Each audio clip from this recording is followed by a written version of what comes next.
Lord Vextel laughed. It was not a pleasant sound. The princess wishes to play soldier? How charming. Guards, stun the girl first. She needs to attend her wedding tomorrow. Everything happened at once.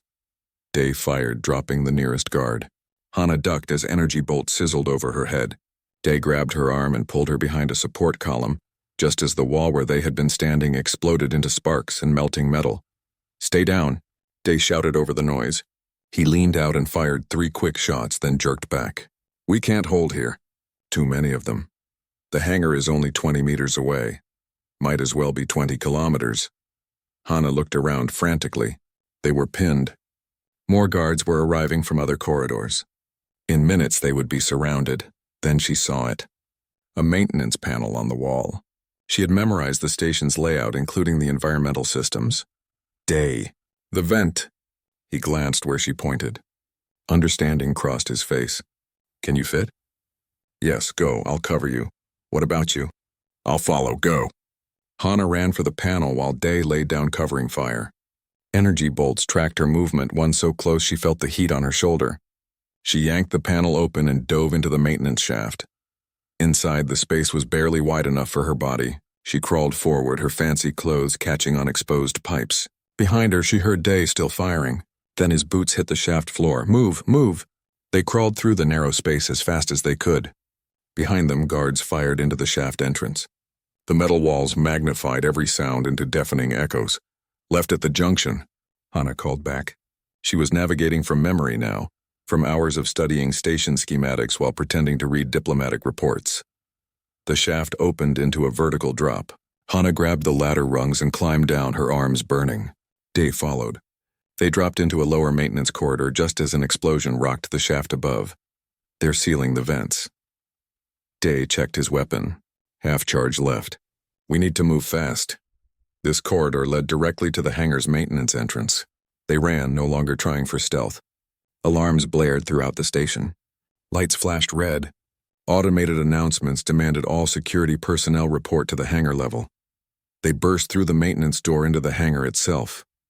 It was chaos. Day's team was already there. 3 humans in mismatched armor fighting a desperate battle against station security. Ships sat in their berths, locked down by station control. Day, one of his team members, a woman with a scarred face, waved them toward a small courier ship. This way! They sprinted across the hangar floor. Energy bolts chased them. One of Day's team members went down, then another. The scarred woman reached the ship and started overriding the lock. Lord Vextal's voice boomed through the hangar speakers. All exits are sealed. Surrender now and the princess will be spared. Continue this foolishness and Earth will pay the price, Hana faltered. Earth, her mother, everyone depending on her to do her duty. Day grabbed her hand. He's bluffing. Earth won't be defenseless. They have their own military, their own alliances. You're not the only thing keeping them safe. You do not know that. I know that you deserve to live your own life. I know that you matter as a person, not just as a political symbol. He pulled her toward the ship. Come on. The ship's door opened. The scarred woman fell back with a blast to her shoulder. Day caught her and dragged her aboard. Hana ran up the ramp, then turned back. More guards were pouring into the hangar. Dozens of them. They were setting up a heavy weapon, something that could tear through the ship's shields. Day, the heavy gun, he saw it, handed the wounded woman to Hana. Get her strapped in. Start the launch sequence. What are you doing? Buying time. Someone has to hold that position or we all die. He checked his weapon again, almost empty. Get to the cockpit. That's an order, Your Highness. Hana dragged the wounded woman inside, her heart pounding. Through the ship's viewport, she watched Day take position behind a cargo container. He fired methodically, each shot precise.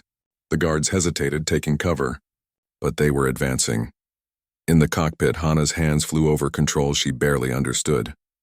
The ship systems came online. Warning lights flashed.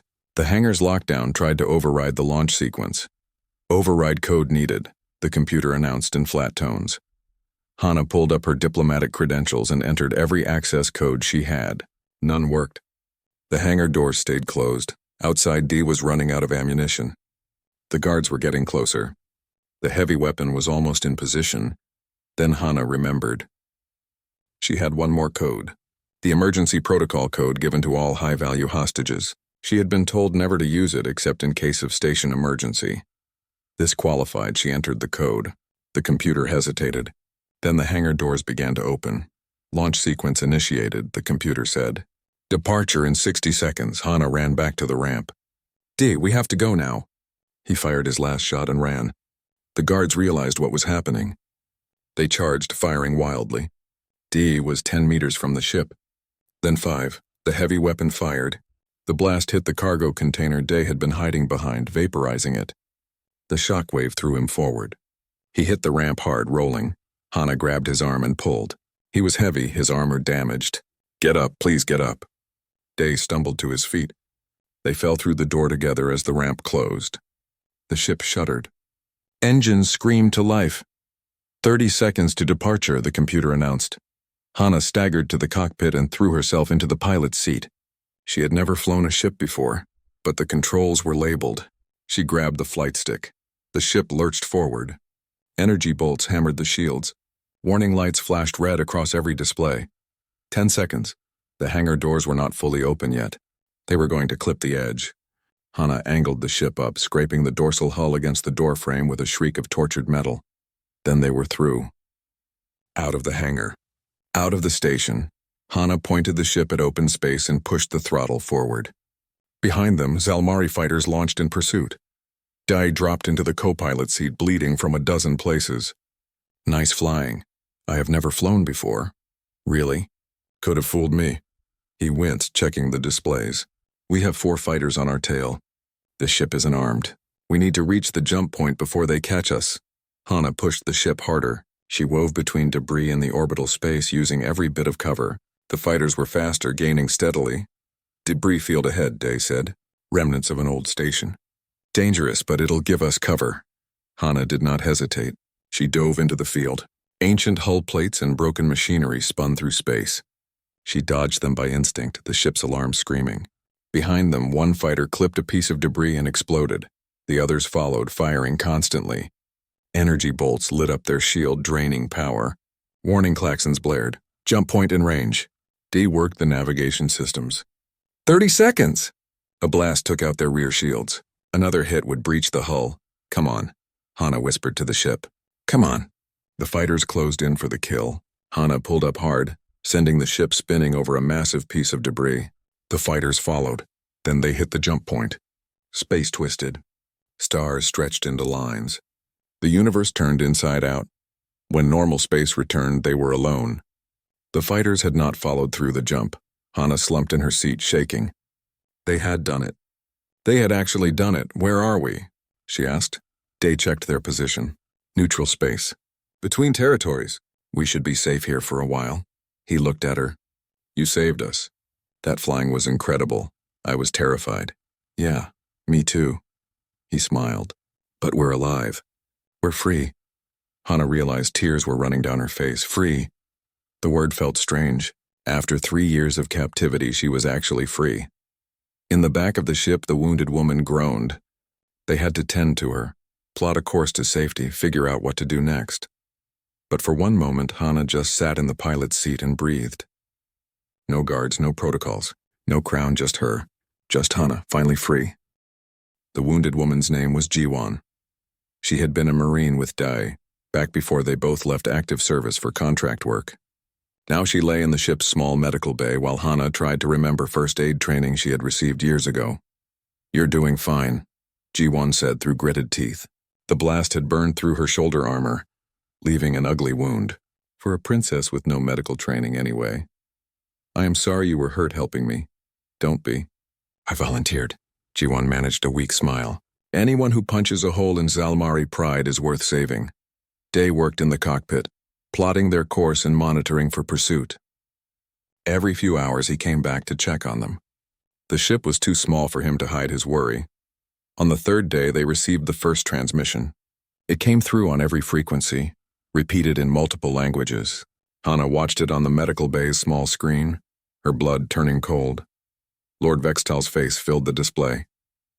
Princess Hana of Earth, you are commanded to return to Eternal Dawn immediately. Your actions constitute a breach of treaty between the Zalmari Empire and the Earth Confederation. If you do not surrender within 7 days, Earth will face sanctions, including suspension of trade rights and possible military action. The transmission ended. It would repeat on loop, following them across the galaxy. He is going to hurt Earth because of what I did. Hana wrapped her arms around herself. My mother, my people, they will suffer for my freedom. Or they'll fight back, Jiwan said quietly. Earth's not defenseless. They've been building their military for years.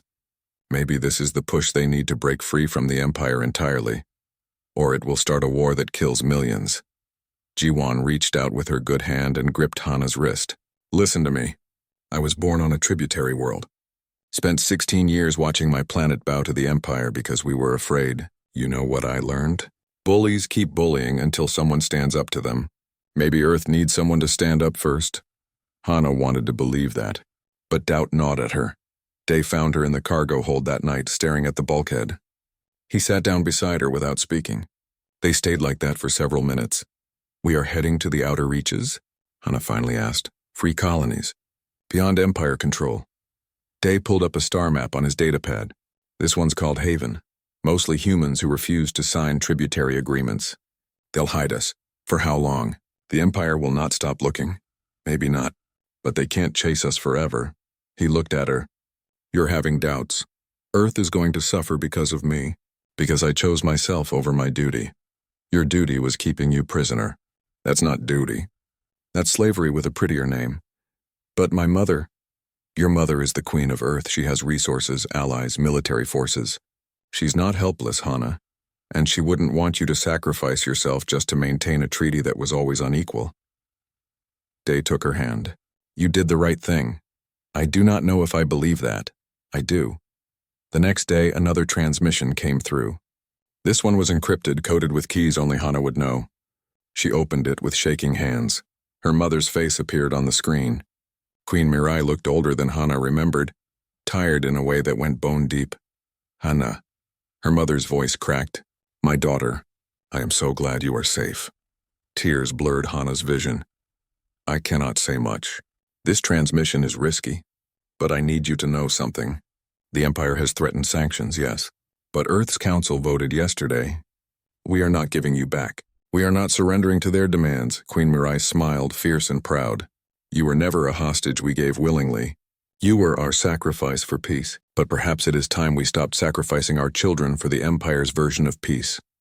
The transmission flickered. I am proud of you. Whatever happens, remember that. You chose yourself, and that is not selfish. That is brave. Her mother's image began to break apart. Live, Hana, live freely. That is my command to you. And the transmission cut off. Hana sat staring at the empty screen, her mother's words echoing in her mind. Day found her there. Everything okay? Earth is not surrendering me. They are standing up to the Empire. Good. It could mean war. It could. Or it could mean finally being treated as equals instead of subjects. Day sat down beside her. Either way, it's not your fault. You didn't create this situation. You just refused to keep being its victim. They reached Haven 4 days later. It was a small colony built into a massive asteroid, hidden among dozens of similar rocks in a dense field. The approach required careful navigation, but Day had coordinates provided by his contacts. The colony itself was cramped but functional. Thousands of humans lived here, building a life beyond Empire control. They grew their own food, manufactured their own goods, and defended their independence fiercely. The colony council met them in a conference room carved from stone. 5 humans, all hard-eyed and suspicious. You're bringing us trouble, the council leader said bluntly. Her name was Counselor Yunji, and she looked like someone who had fought for every bit of freedom she had. The Empire will come looking for you. We can leave, Hana said quickly. I do not wish to endanger your people, Yunji laughed. Didn't say we wouldn't help you. Just making sure you understand the stakes. She leaned back. The Empire's already looking for you here. We've intercepted 3 scout ships in the past 2 days. So far we've avoided detection, but they're getting closer. Then we should go. Where? You'll just lead them to the next colony and the next. No, if you're going to run, you need to do it smart. Yunji pulled up a tactical display. We've been watching Imperial movements. They're spread thin right now. Rebellions on 2 tributary worlds, pirate raids on supply lines. They can't afford a prolonged search. What are you suggesting? Make noise. Not just hiding, but actively opposing them. You're a symbol, princess. The Empire made you one. Use that against them. Hana stared at the star map, at the vast territory the Empire controlled. Hundreds of worlds, billions of beings. How could she possibly make a difference? Then she thought about Jiwon, who volunteered to help despite the danger. About Day, who risked everything for her freedom. About her mother standing up to the Empire even with war looming. About the handmaiden whose daughter was still a hostage somewhere. How? Hana asked. Over the following weeks, Haven became their base. Hana recorded messages that were broadcast across human colonies. She spoke about her captivity, about the treaty that was never fair, about the humans who were still held hostage by the Empire. The response was overwhelming. On Earth, protests erupted demanding the Empire release all human hostages. Other tributary worlds began questioning their own agreements. The Empire's local governors found themselves facing unrest they could not simply crush. Hana threw herself into the work. She met with resistance leaders, coordinated with human colonies, planned missions to rescue other hostages. Jiwon recovered and joined the effort. Day commanded a small team that infiltrated Imperial facilities, gathering intelligence. 2 months after their escape, they succeeded in freeing a group of 17 hostages from a station in the border territories. Among them was a young woman with Day's eyes. Sora? Day's voice broke. His sister stared at him, then threw herself into his arms. They held each other, both crying. Hana watched from nearby, feeling her heart swell. That night, Day found her in the observation dome, watching stars wheel overhead. "Thank you," he said simply. "For what?" "For giving me the chance to find her. If you hadn't made your choice, if you'd just accepted your fate, none of this would have happened." He stood beside her. "You saved more than just yourself." "I still worry," Hana admitted. "About Earth, about war, about all the things that could go wrong. Things are going wrong already, but things are also going right. The Empire is losing its grip. People are standing up. Change is happening." He was right. Reports came daily of new colonies breaking away, of tributary worlds demanding better terms. The Empire that had seemed invincible was proving to have cracks. Hana looked at Day, at this man who had seen her when no one else did, who had believed she deserved freedom, who had fought beside her and never once asked her to be anything other than herself. "I love you," she said. The words felt strange and terrifying and perfect. Day smiled. "I know. I love you too." They kissed under the stars. Two humans who had refused to accept the fate the universe had tried to force on them. Around them, a colony of free people slept safely. Somewhere, other hostages were being rescued. Somewhere, change was happening. It was not the life Hana had been raised for. There was no crown, no palace, no ceremonial protocols, but it was her life. Her choice. Her freedom, and that was worth everything. The announcement came during morning protocol lessons. Lord Vextal entered Hana's study with 3 other Zalmari officials, all wearing ceremonial robes. Hana's tutor immediately stopped speaking and bowed.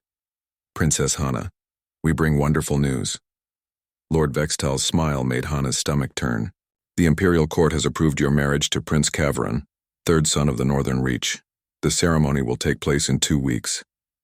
The room spun. Hana gripped the edge of her desk. "Marriage? A great honor. This union will strengthen bonds between humanity and the Zalmari people. Your mother, Queen Mirai, has been informed, of course. She sends her congratulations. Lies, all lies. Her mother would never agree to this. But what choice did Earth have? Refuse and risk war? Hana's marriage was just another chain in the treaty that bound their worlds. When may I speak with my mother? Communications are being restricted until after the ceremony. We would not want any misunderstandings to complicate this joyous occasion." Lord Vextal bowed. "Congratulations, Princess. You will make a beautiful bride." They left her sitting there, frozen. Her tutor tried to continue the lesson, but Hana could not hear the words. She was going to be married, bound forever to this place, to the Empire, to a life that was not her own. Day found her 2 hours later, still sitting in the same chair. Her tutor had given up and left. Hana stared at the wall, seeing nothing. "Hey." Day knelt in front of her. "I heard. I'm sorry. They are going to marry me off like I am property." Her voice sounded hollow, even to her own ears. "And there is nothing anyone can do. Hana, do not." She finally looked at him. "Do not tell me it will be all right. We both know it will not be. I will be trapped here forever. I will never see Earth again. I will never— Her voice broke. I will never be free. Day reached up and took her hands. Then we leave. What? We leave, we run. We get you off this station and somewhere safe. Hana pulled her hands away. That is impossible. This station is one of the most secure places in the Empire. Even if we could somehow escape, where would we go? Earth cannot harbor me without breaking the treaty. Any human colony would turn me over to avoid retaliation. There are free colonies. Human settlements beyond Imperial control. The outer reaches. You would throw away your life for an impossible plan? Day stood up, his jaw set. I didn't come here to watch you be sold like cargo. Yeah, I came looking for my sister. But you— He stopped, took a breath. You matter. You matter to me. And I'm not going to stand by and watch them cage you forever. You will die. They will kill you for this. Maybe. But at least I'll die doing something that matters. He crouched down again, meeting her eyes. I'm not saying it'll be easy. I'm saying it's possible. And possible is better than this. Hana stared at him, this man who had seen her, truly seen her, who was now offering to throw away everything for her freedom. It was insane. It was impossible. It was the first real choice she had been offered in 3 years. How? She whispered. Over the next 10 days, they planned in stolen moments. Day contacted his old Marine unit, now operating as a resistance cell in the outer colonies. They agreed to help for a price Day would not tell her. He smuggled supplies into her quarters bit by bit. Hana used her diplomatic access to map the station's layout, memorizing patrol routes and security checkpoints. The wedding preparations happened around her like a nightmare. Dressmakers came to fit her for alien wedding robes. Officials briefed her on Zalmari marriage customs. Everyone smiled and congratulated her while Hana felt like she was drowning. She met Prince Kavran once. He was polite, formal, and completely uninterested in her as a person. She was a political acquisition to him, nothing more. You do not have to speak much during the ceremony, he told her. Simply follow the protocols. It will be over quickly. Yes, Hana thought. Her life would be over quickly. 3 days before the wedding, disaster struck. Another guard noticed Day accessing restricted files. He reported it to Lord Vextal. Day came to her quarters that evening, his expression grim. We have a problem. Vextal's suspicious. He's ordering me replaced tomorrow. Then we run tonight. The plan isn't ready. My team isn't in position yet. Then we run without them. Hana grabbed his arm. Please, if they replace you, I will have no chance at all. Day looked at her for a long moment. Then he pulled out his communicator. I'll contact my people. Tell them we're moving up the timeline. He squeezed her hand. Get ready. This is going to get rough. Hana had one final dinner to attend. A pre-wedding celebration with the Imperial Court. She dressed in her finest robes, painted her face according to custom, and wore the ceremonial crown. She performed perfectly as she always had. Lord Vextal watched her throughout the meal. You seem calm, Princess. I expected more joy at your upcoming nuptials. I am honored beyond words, Hana lied smoothly. Sometimes great joy leaves one speechless. Indeed, he did not believe her. She could see it in his eyes. I do hope you are not planning anything foolish. The consequences for Earth would be severe. I understand my duty, Lord Vextal. Good, because I would hate to see your mother's confederation suffer due to a moment of youthful rebellion. He smiled. Enjoy your evening, Princess. You have so few left as a free woman. The words were meant to hurt. They did. But they also hardened Hana's resolve. She had spent 3 years being a good hostage. A good symbol. A good prisoner. She was done being good. When the dinner finally ended, Hana returned to her quarters. Her handmaiden helped her out of the heavy robes. The woman's hands trembled. Your Highness, she whispered. Whatever you are planning, please be careful. Hana looked at her in surprise. The woman had served her for 2 years, always quiet, always obedient. I do not know what you mean. Yes, you do, and I hope you succeed. The woman's eyes filled with tears. My daughter was taken as tribute 5 years ago. I pray every day someone helps her the way you are being helped. She left before Hana could respond. Alone in her quarters, Hana changed into practical clothes. She had no weapons, no tools. Just her knowledge of the station and her desperate need to be free. Day arrived an hour later through a maintenance shaft. My team's in position. We have maybe a 2-hour window before shift change. He handed her a small pistol. Remember what I taught you? Point the dangerous end at the bad people. Despite everything, he grinned. Close enough. You ready? Hana looked around her luxurious prison one last time. Then she looked at Day, at this man who was risking everything for her freedom. Yes, let us go. They moved through the station's service corridors, avoiding main passages. Day's team had created diversions, fake emergencies that pulled security to other sections. They reached the hangar level without incident, then alarms started blaring. They know. Day grabbed her hand. Run! They sprinted through the corridor. Behind them, Hana heard shouting in Zelmari. Heavy footsteps. The distinctive sound of weapons powering up. Day pulled her around a corner, then another. The hangar entrance was ahead. Just a few more meters. Lord Vextal stepped out of a side passage, blocking their way. 20 guards stood with him, weapons raised. Princess Hana, how disappointing. I had hoped you were smarter than this. He gestured to the guards. Kill the human. Take the princess alive. Day pushed Hana behind him, raising his weapon. Not happening. You cannot fight all of us, Corporal. Maybe not. But I can buy her enough time. Hana looked at the hangar doors so close, then at Day preparing to die for her, and she made a choice. Not the choice she was supposed to make. Not the dutiful choice, her choice. No, she said firmly, stepping up beside him. We fight together. The incident happened 3 weeks after Hana first met Dai. One of her regular guards was caught selling information to a rival faction within the Zelmari court. The man was removed immediately, and the diplomatic corps went into emergency meetings for 2 days straight. Hana sat through hours of discussions about security protocols and trust issues. She said nothing. What could she say? She had known most of her guards were spies. That was the point. They watched her for their masters, making sure she behaved, making sure Earth stayed in line. When Lord Vextal finally assigned her new personal security, Hana expected another Zalmari agent. Instead, Corporal Day walked into her quarters wearing a formal security uniform, his expression carefully neutral. Your Highness. He bowed properly. I have been assigned as your personal security detail. Hana's handmaiden and aide stood nearby watching. She kept her face calm. I see. Welcome, Corporal. Thank you, Your Highness. So he knew who she really was. Hana waited for everything to change, for him to start treating her like everyone else did. Like a symbol. Like a crown.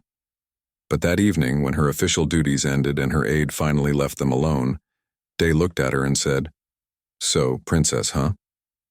Yes. That explains the family obligations comment. He shook his head. Should have figured it out from the way you talked. Too educated to be just another diplomat. You are not angry that I deceived you? Day shrugged. You didn't lie. You just didn't tell me, I get it. Probably nice to have one conversation where someone isn't kissing your feet. Hana laughed. She could not help it. It was such a Day response, so blunt and honest. Yes, it was very nice. Well, I'm your guard now. Means I have to keep you safe. Doesn't mean I have to stop treating you like a person. He paused. Unless you want me to do all the bowing and scraping? Please do not. Good. That stuff makes my knees hurt. Over the following weeks, a routine developed. Day accompanied her everywhere as was required. But unlike her previous guards who stood like silent statues, Day talked to her, asked her opinions, argued with her about stupid things like whether coffee from Earth or Mars tasted better.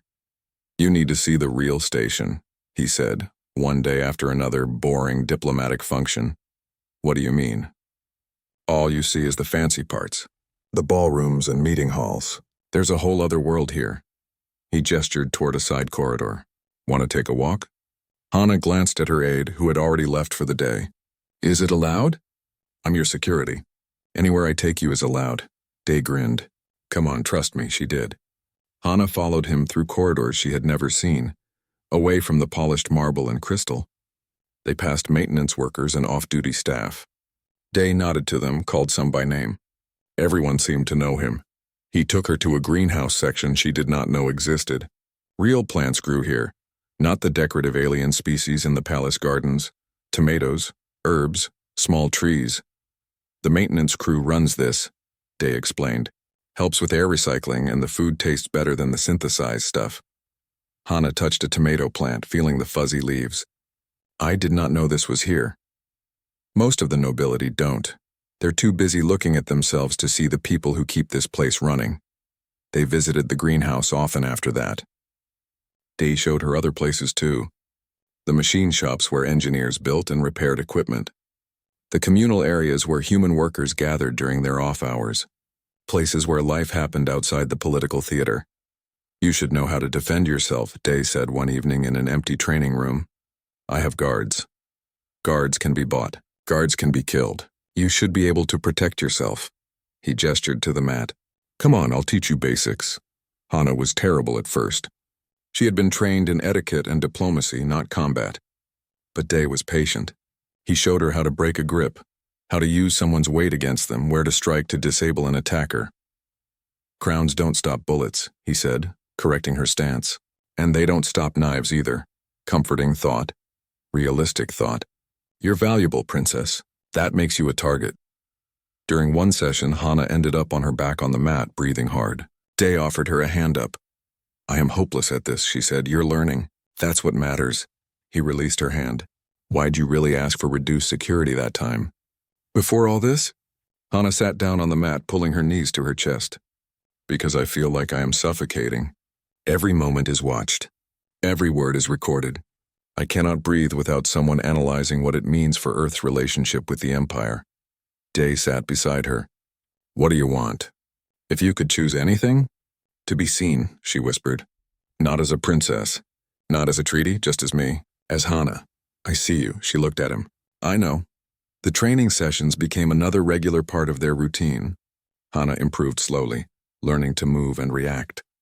More importantly, she learned that she could do things she had never thought possible. She was not just a decorative object. She had strength, even if she was still discovering it. One night, after a particularly exhausting diplomatic dinner, they sat in the greenhouse. Hana's elaborate hairstyle was falling apart and she did not care. Can I ask you something? Day said. Of course. Do you ever think about leaving? Just getting out of here?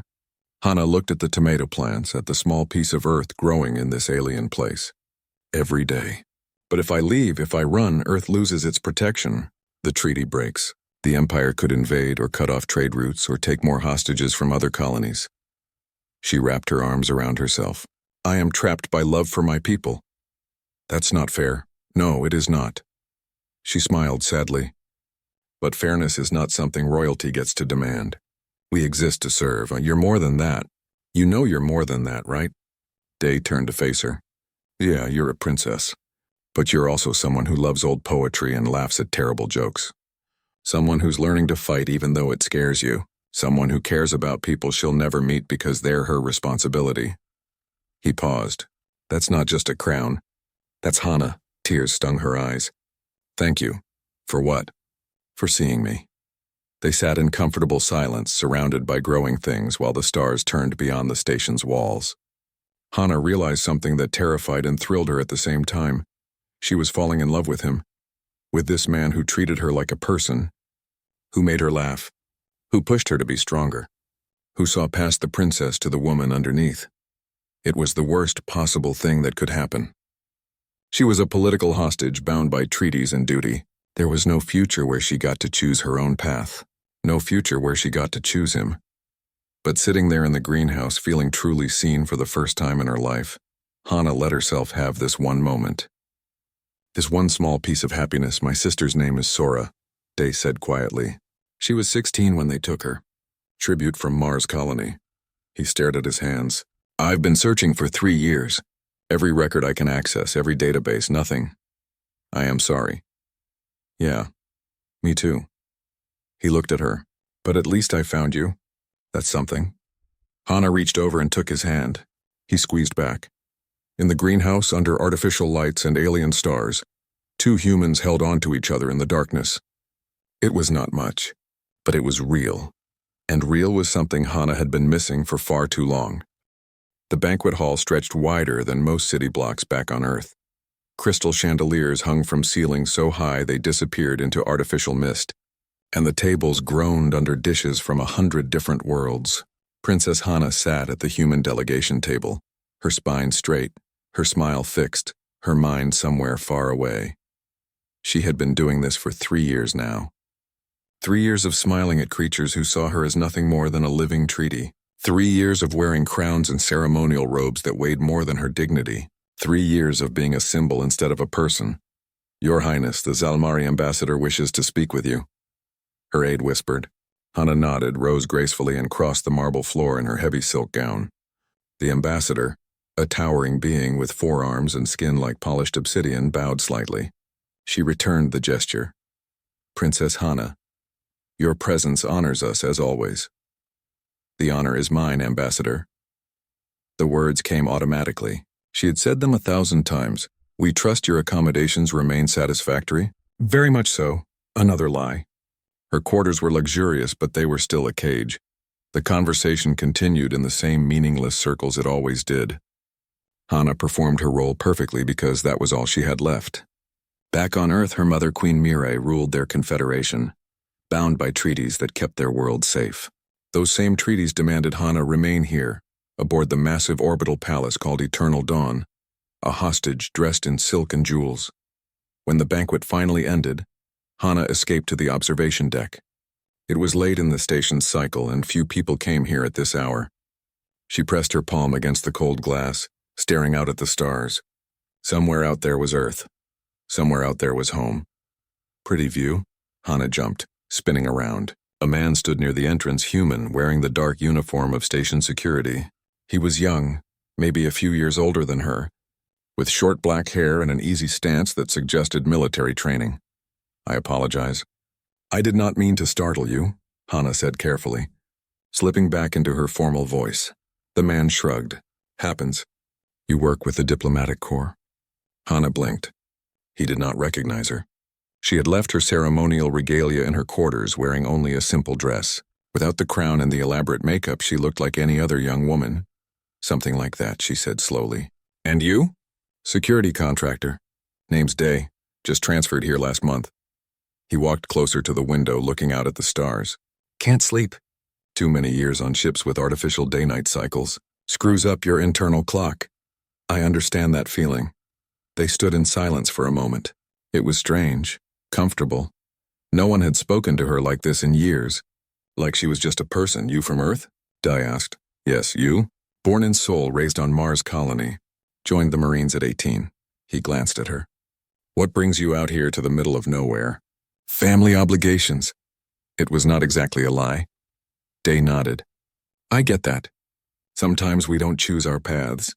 No, Hana said softly. Sometimes we do not. They talked for nearly an hour.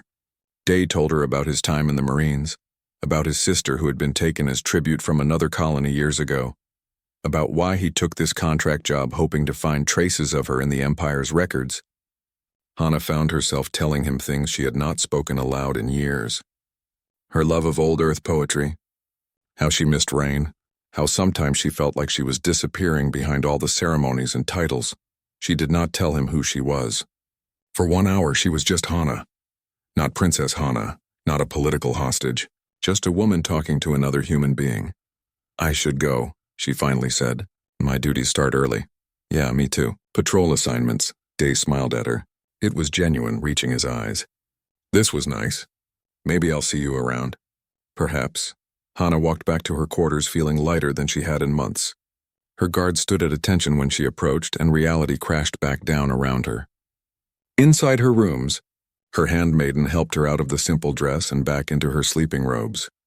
Your Highness seemed to enjoy the observation deck, the woman said carefully. Yes. Hana sat at her vanity, letting the woman brush out her long hair. Perhaps Your Highness should be more careful about wandering alone. Security concerns, you understand? Hana met the woman's eyes in the mirror. I was not alone. There was a guard present. The next morning, Hana attended her lessons in Salmari protocol, then a meeting with Earth's ambassador to discuss trade agreements she had no say in. Then another formal lunch where she sat like a decorative statue and nodded at appropriate moments. In the afternoon, Lord Vextal, the Zalmari court chamberlain, summoned her to his office. Princess Hana, please, sit. His voice was smooth, his smile polite. Everything about him set her teeth on edge. How may I serve you, Lord Vextal? I understand you requested a reduction in your security detail. Hana kept her face neutral. I simply suggested that 4 guards for a walk to the observation deck seemed excessive. Your safety is paramount, Princess. You must understand your value to the Empire. He leaned forward slightly. You are more than just a woman. You are a promise between your worlds and ours, a symbol of cooperation. That symbol must be protected. I see. I am glad we understand each other. I would hate for any incident to occur that might strain relations between Earth and the Zalmari. Empire? His tone made it clear what kind of incidents he meant. Hana returned to her quarters feeling the weight of her crown even though she was not wearing it. She was a symbol. A bargaining chip. A pretty decoration to remind Earth that the Empire held power over human lives. That evening, she returned to the observation deck. Day was there again, studying a datapad. Back for more stargazing? He asked. Something like that. This time, she noticed the way he watched the corridors, the way his hand stayed near his sidearm. He was working, she realized. This was his patrol route. Day, she said quietly. What would you do if you could not choose your own path? If someone else decided your entire life for you? He looked at her seriously. I'd find a way to take it back. Maybe not all at once, but bit by bit. He paused. And why? Someone giving you trouble? Hana smiled sadly. You could say that. Well, whoever they are. They're idiots if they don't see who you really are. She looked at him, at this man who had spoken to her like a person for 2 nights in a row, and felt something crack inside her chest, something that had been frozen for 3 long years. Thank you, she whispered. Day just nodded, looking back out at the stars. For the first time since arriving at Eternal Dawn, Hana felt seen.